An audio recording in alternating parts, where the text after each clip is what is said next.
గణేశాయ నమః, గాయత్రీదేవి నమః. ముందుగా ప్రేక్షక వీక్షణ మహాశీలందరికీ కూడా నమస్కారం. జీవితంలో ఏముంటే అన్నీ మీ వెనకాల వస్తాయో దానికి చాణక్యుడు ఏం చెప్పాడో, అలాగే చాణక్యుడు మూర్ఖుల్ని ఎక్కువ కాలం బ్రతకకూడదు అని కొంచెం కఠినంగా ఎందుకు మాట్లాడాడు.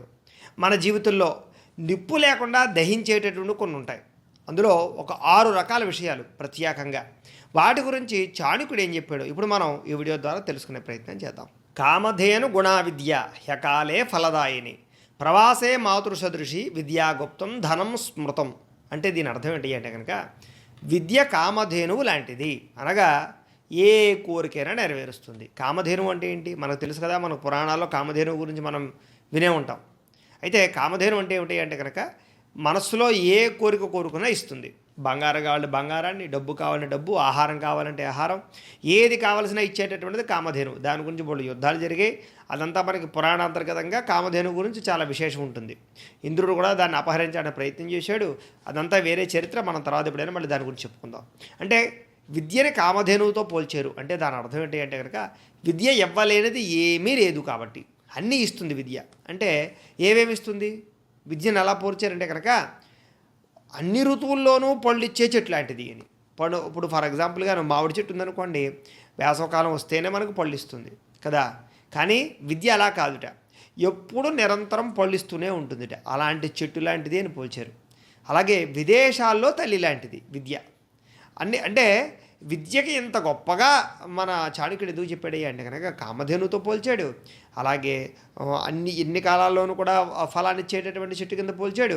విదేశాల్లో తల్లిలా పోల్చాడు. దాన్ని మించింది లేదని చెప్పాడు భూలోకంలో. కారణం ఏమిటి అంటే కనుక కామధేనువు అంటే అన్నీ ఇచ్చేటటువంటిది. చదువుకోవడం వల్ల ఏమొస్తుంది మనకి? ఒకటి సంఘంలో గుర్తింపు వస్తుంది, మంచి హోదా వస్తుంది, మంచి అధికారం వస్తుంది, పదవులు వస్తున్నాయి, డబ్బు వస్తుంది. అలాగే భార్యాపిల్లలు కూడా చదువుకున్న వాడికి వచ్చేటటువంటి మర్యాద వేరు. అలాగే అన్నిటికన్నా ముఖ్యంగా మనం కడుపు నిండా తింటాం, మన భార్య బిడ్డలకు పెడతాం, అందరినీ పోషించడానికి కూడా అవకాశం విద్య వల్ల ఉంటుంది. అంటే విద్య వల్ల ఎప్పుడూ సుఖంగా ఉంటాం. ధనంతో పాటుగా అన్నీ లభిస్తాయి విద్య వల్ల. కాబట్టి విద్య ఎప్పుడూ మనల్ని గొప్పవాడిని చేస్తుంది. విదేశాల్లో తల్లి లాంటిది. విదేశాల్లో తల్లి అంటే ఏంటి అంటే కనుక ఫర్ ఎగ్జాంపుల్గా తల్లి ఉంది, ఎప్పుడు ఏం చేస్తుంది? కాపాడుతూ ఉంటుంది కదా.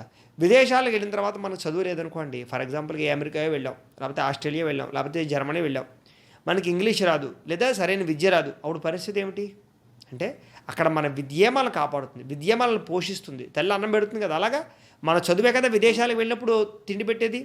ఇక్కడ ఉందనుకోండి, మనం చదువుకోకపోయినా ఏదో పని చేసి బతికేస్తాం. కానీ విదేశాలు అలా కాదు కదా, చదువుకున్న వాడికి మాత్రం అవకాశాలు ఉంటాయి, ఉద్యోగాలు ఉంటాయి కదా. ఊరికే వెళ్ళడానికి అవకాశాన్ని ఇవ్వరు కదా అసలు. మనకి ఏదైనా ఉద్యోగ అవకాశం కోసం వెళ్ళినప్పుడు ఏదైనా కంపెనీ ఆఫర్ చేస్తేనే మనం వెళ్తాం, వీసాలు వస్తుంటాయి.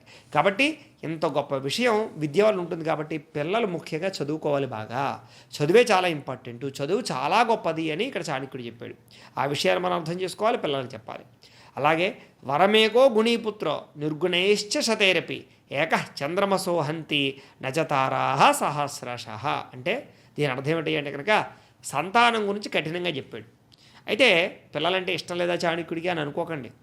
ఎప్పుడూ కూడా పిల్లల్ని ఎంత ప్రేమిస్తేనో, వాళ్ళ గురించి ఎంతలా కాన్సన్ట్రేషన్ చేస్తేనో, వాళ్ళు ఎదగాలి, వాళ్ళు గొప్ప వాళ్ళని ఎంత కోరుకుంటేనో ఎంత కఠినంగా మాట్లాడతాడో చూడండి. చాణక్యుడు కొంచెం పిల్లల గురించి కొంచెం కఠినంగా మాట్లాడతాడు, స్త్రీల గురించి కఠినంగా మాట్లాడతారు, మనందరి గురించి కూడా కఠినంగానే మాట్లాడతాడు. తిట్టినట్టుగా కొట్టినట్టుగా మాట్లాడతాడు శ్లోకాలలో. కానీ అది మనం అర్థం చేసుకున్నట్లయితే బాగుంటుంది. తండ్రి ఎప్పుడు కూడా పిల్లల్ని ఎందుకు దండిస్తాడంటే బాగుపడాలని. చాణక్యుడు ఈ విషయాలు కఠినంగా ఎందుకు చెప్తాడంటే మనం మార్చుకోవాలి, మనం తెలుసుకోవాలని. కాబట్టి ఆ రకంగా ఆలోచించండి. అంటే ఈ శ్లోకానికి అర్థం ఏంటి అంటే కనుక ఎందుకు పనికిరాని బండెడు సంతానం కన్నా ఒక్క సుగుణవంతుడైనటువంటి కొడుకుంటే చాలయ్యా. చీకట పోవాలంటే ఒక్క చంద్రుడు చాలడా, వేల కొద్ది నక్షత్రాలు ఉంటే మాత్రం ఉపయోగం ఏంటి అని. అంటే దీని అర్థం ఏంటి అంటే కనుక ఓ 10 మంది సంతానం ఉన్నారు, అందులో ఒక్కడే గొప్పవాడు ఉన్నాడు. మిగతా వాళ్ళందరూ కూడా ఎందుకు పనికిరాని వల్ల చెడు స్నేహాలు, వ్యసనాలు, అక్కలేని పనులు, తల్లిదండ్రులకి హాని కలిగించే పనులు ఇవన్నీ చేస్తున్నారనుకోండి, ఏంటి ప్రయోజనం? నిజంగా ఒక్కడు బాగున్నా కూడా ఈ 9 మంది గురించి బెంగ పెట్టుకుని వాళ్ళు చచ్చిపోతారు ముందరే. అంటే ఒక్కడు బాగున్నా 9 మంది బాగోకపోవడం చేతే ఎక్కువగా తల్లిదండ్రులు బాధపడతారు. పోనీ 9 మంది 10 మంది ఇప్పుడు కంటలేదు, ఇద్దరికి అన్నాం అనుకున్నాం అనుకోండి, ఒకడు బాగున్నా ఒకడు బాగోలేడు అనుకోండి, అది కూడా తల్లిదండ్రులకి హాని. ఎందుకంటే బాగున్న వాడి కన్నా బాగోలేని వాడి మీ గురించి ఎక్కువ ఆలోచించి బెంగ పెట్టుకుంటారు వీళ్ళు. కాబట్టి అంతమంది సంతానం ఉన్న కన్నా ఒక్కడు మంచివాడు ఉంటే చాలట. అంటే దీన్ని బట్టి పిల్లలు ఏం అర్థం చేసుకోవాలి అంటే కనుక తల్లిదండ్రులకి మంచి పుత్రులుగా మీరు ఉండాలి, మారాలి, వాళ్ళకి ఆనందాన్ని కలగజేయాలి తప్ప మన వల్ల కించిత్ బాధ కూడా వాళ్ళకి కలగకూడదు. అలాగ మనం మన లక్షణాలని మన సంస్కారాన్ని మార్చుకుని తల్లిదండ్రులు గౌరవాన్ని ఇస్తూ వాళ్ళు బాధపడే పని ఏదీ చేయకూడదు అని దీని అర్థం. పెళ్లి విషయంలో ఉందనుకోండి, మన ఇష్టం వచ్చిన నిర్ణయాలు తీసేసుకుని వాళ్ళు బాధ పెట్టడం, ఇలాగా చదువు విషయంలో కానీ రకరకాల విషయాల్లో కానీ, లేకపోతే ఏదైనా ఇన్వెస్ట్మెంట్ చేయడం కానీ, లేకపోతే కనుక ఏదైనా వ్యసనాలు అలవాటు చేసుకునేటటువంటి సమయంలో కానీ, ఇలాంటి విషయాల్లో కొంచెం మనం చేసే తప్పులు తల్లిదండ్రులు బాధిస్తాయి. కాబట్టి వాళ్ళ గురించి ఆలోచించి మనం జాగ్రత్త పడినట్లయితే తల్లిదండ్రులకి గౌరవాన్ని ఇస్తూ వాళ్ళు మన వల్ల సుఖంగా ఉండాలి తప్ప మన గురించి బెంగ పెట్టుకుని కాలం చేసేలా మనం బతకూడదు అనే విషయాన్ని ఇక్కడ చాణక్యుడు కఠినంగా చెప్తున్నాడు. అందుకనే దీన్ని ఎవరితో పోల్చాడు? చంద్రుడితో పోల్చాడు. పైన నక్షత్రాలు కనపడుతున్నాయి, చంద్రుడు కనపడుతున్నాడు. ఒకవేళ అమావాస్య నాడు చంద్రుడు లేడు, మనకి చాలా నక్షత్రాలు ఉన్నాయి కదా, మరి కాంతి వస్తుందా? చీకటైపోతుంది కదా. అదే ఒక్క చంద్రుడు పౌర్ణమి నాడు వచ్చాడు, శుభ్రంగా కడుపు నిండుగా వచ్చాడు, నిండు పౌర్ణమి. ఆ రోజు మనకి ఎంత వెలుగుంటోంది అంటే చంద్రుడి కన్నా గొప్ప కాంతి కలిగినటువంటి నక్షత్రాలు లక్షలు కోట్లు ఉన్నా కూడా మనకు కాంతిని ఇవ్వటం లేదు, ప్రయోజనం లేదు. కానీ చంద్రుడు ఒక్కడు చాలు మనకి ఎంతో కాంతిని, చల్లదనాన్ని, ఆహ్లాదకరాన్ని ఇస్తున్నాడు. అంటే ఇక్కడ మంచి కొడుకుని చంద్రుడితో పోల్చారు, దుష్ట కొడుకుల్ని లేని వాళ్ళని నక్షత్రాలు పోల్చారు. అయితే నక్షత్రాలను తిట్టమని దీని అర్థం కాదు. ఇక్కడ నక్షత్రాలు మనకు దూరంగా ఉన్నాయి, మనకి పనికి రావటం లేదు కాబట్టి ఇక్కడ ఆ రకంగా పిల్లలు చంద్రుడిలాగా ఎప్పుడూ కూడా 10 మంది తల్లిదండ్రులకు ఉపయోగపడేలా ఉండాలి అని చెప్పాడు. అలాగే మూర్ఖశ్చిరాయుర్ధాతోపి తస్మాజ్జాత మృతోవర మృత సచాల దుఃఖాయ యావజ్జీవం జడోదహేత్. అంటే దీని అర్థం ఏంటి అంటే ఇది కూడా కఠినంగానే మాట్లాడాడు, దీని అపార్థం మాత్రం చేసుకోకూడదు. ఒక మూర్ఖుడు పుట్టి చిరకాలం బతకడం కన్నా అలాంటి పుత్రుడు పుట్టిన వెంటనే మరణిస్తే మేలుట. ఆ మృత శిశువు కొంచెంసేపు అయినా దుఃఖిస్తాడు, కానీ అదే మూర్ఖుడు జీవితాంతం అన్నట్లయితే కనుక జీవితాంతం ఏడిపిస్తాడు అని. అంటే ఒక మూర్ఖుడు అంటే పుట్టబోయేటటువంటి బిడ్డ గురించి ఎంత కఠినంగా ఎందుకు మాట్లాడాడు అంటే కనుక ఇక్కడ పిల్లలు కూడా దీని గురించి అర్థం చేసుకోవాలి, పెద్దలు పిల్లలకు దీని అర్థమయ్యేలా చెప్పాలి తప్ప దీని అపార్థాలు చేసుకోకూడదు. ఏంటి పిల్లలు పుట్టాక చచ్చిపోతే బాగుండని ఎందుకంటాడండి చాణక్యుడు, అలా మాట్లాడేండి అని కాదు ఇక్కడ దీని అర్థం. ఇక్కడ ఏంటంటే మూర్ఖత్వం గురించి గట్టిగా మాట్లాడుతున్నాడు. మూర్ఖత్వం అనే పదాన్ని గట్టిగా తీసుకోవాలి మనం. అంటే మూర్ఖపుత్రుడు పుట్టాడు, వాడు హత్యలు, దోపిడీలు, మానభంగాలు రకరకాలు చేస్తున్నాడు, ఇరుగు పొరుగు వాళ్ళతో గొడవలు పెట్టుకుంటున్నాడు, పెళ్ళాన్ని కొడుతున్నాడు, పిల్లలు కొడుతున్నాడు, తల్లిదండ్రులు తాగేసి వచ్చి కొడుతున్నాడు, అప్పులు చేసేస్తున్నాడు, రకరకాల ఇంకా వాడి వల్ల చాలా రకాల ప్రమాదాలు కనపడుతున్నాయి. లేకపోతే టెర్రరిస్టులు తయారయ్యాడు. వాడి వల్ల తల్లిదండ్రులకి ఏంటి సుఖం? జీవితాంతం ఏడుస్తూ ఉంటారు వాడిని తలుచుకుని, వాడి గురించి భయపడిపోతూ ఉంటారు. వాడి కర్మచాలకు గుమ్మం దాటాడా అంటే వచ్చేదాకా భయపడిపోతూ ఉంటారు, ఎలాంటి మళ్ళీ కొంప ముంచుతాడా, ఎలాంటి సమస్య తీసుకొస్తాడా అని. అంటే అలాంటి కొడుకుని కని జీవితాంతం నరకం అనుభవించే కన్నా అలాంటి కొడుకు బ్రతకడం కన్నా పుట్టిన వెంటనే చనిపోవడం మేలు అన్నట్టు. అంటే ఒక శిశువుని చనిపోవడం మేలంత దారుణంగా చాణక్యుడు మాట్లాడాడు అంటే కనుక ఒక మనిషిలో ఉండే మూర్ఖత్వ లక్షణాలు ఎంత దారుణంగా బాధిస్తాయి అనే విషయాన్ని ఇక్కడ అర్థం చేసుకోవాలి తల్లిదండ్రుల్ని. కాబట్టి అంటే తల్లిదండ్రులు నిజంగా అంత మూర్ఖపుత్రుని కూడా భరించగలుగుతారు బాధతోటి, ఏం చేయలేక, పిల్లల్ని చంపేసుకోలేక, పిల్లల్ని వదులుకోలేక, ఆ ప్రేమ విపరీతంగా ఉంటుంది వాళ్ళకి. కాబట్టి వాళ్ళు ఎప్పుడు బాధపడుతూ ఉండడం తప్ప ఏవి చేయలేరు. కాబట్టి ఇక్కడ అలాంటి అంటే ఇక్కడ పుత్రులు ఆలోచించుకోవాలి ఈ కోణంలో. అంటే చాణక్యుడు ఇంత దారుణంగా మూర్ఖత్వంగా ఉండేటటువంటి తల్లిదండ్రులు సరిగ్గా చూడలేని వాడు పుట్టుకలోనే చనిపోతే నయం అని ఎందుకన్నాడు అంటే కనుక మూర్ఖత్వ లక్షణాలు ఉండకూడదన్నమాట. దీనివల్ల మన తల్లిదండ్రులు బాధపడతారన్నమాట, తల్లిదండ్రులతో పాటుగా సమాజం బాధపడుతుందన్నమాట అనే విషయాన్ని అర్థం చేసుకుని మారడానికి తప్ప అపార్థం చేసుకోవడానికి ఈ శ్లోకాన్ని చెప్పలేదు. అయితే అలాగే మరొక విషయం, కుగ్రామవాస కులహీన సేవ కుభోజనం కురాధ ముఖీచ భార్య పుత్రశ్చ మూర్ఖో వివిధాచ కన్య వినాగ్నినాశట్ ప్రదహంతి కాయం. అంటే దీని అర్థం ఏంటి అంటే కనుక కుగ్రామవాస అంటే కుగ్రామం అంటే పల్లెటూరులో నివాసం చేయడం, అలాగే కులహీన సేవ అంటే చెడ్డ వంశంలో పుట్టిన వాడి దగ్గరకు పనిచేయడం. అంటే చెడ్డ వంశంలో పుట్టి చెడు పనులు చేస్తూ అక్రమాలు, అన్యాయాలు, మోసాలు చేస్తూ ఉండేవాడి దగ్గర పనిచేయడం అనమాట కులహీన సేవా.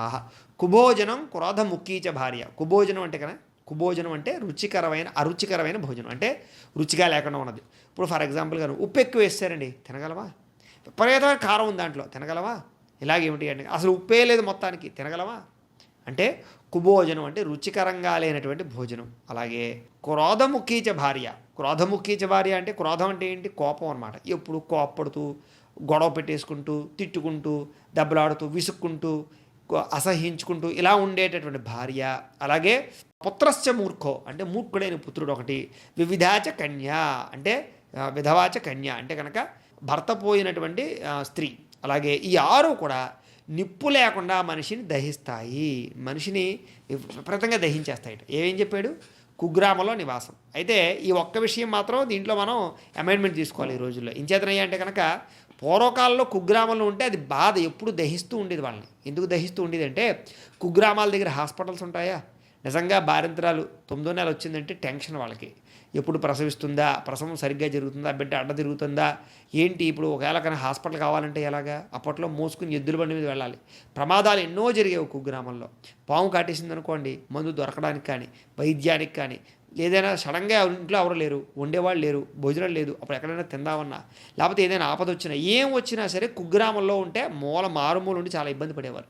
కానీ ప్రస్తుతం కుగ్రామంలో ఉండడమే సేఫ్. ఎందుకంటే పట్టణంలో ఉంటే అనేక రకాల వ్యాధులు అవ్వచ్చు, పొల్యూషన్ అవ్వచ్చు, వాటర్ ప్రాబ్లమ్స్ అవ్వచ్చు, లేకపోతే విపరీతమైనటువంటి ట్రాఫిక్ వల్ల ఎప్పుడు ట్రాఫిక్లో ఇరుక్కుపోతామో తెలియదు, ప్రమాదాలు ఎప్పుడు జరుగుతాయో తెలియదు. అన్ని ప్రమాదాలు ఎక్కడ ఉన్నాయంటే కనుక మనకి పట్టణాల్లోనే కనపడుతున్నాయి. ప్రస్తుతం పల్లెటూరులే కాస్త నయం ప్రశాంతంగా ఉంది. పల్లెటూరులో డెవలప్ అయిపోయాయి కాబట్టి, పల్లెటూరులో కూడా అన్ని రకాల సర్వీసులు దొరుకుతున్నాయి కాబట్టి.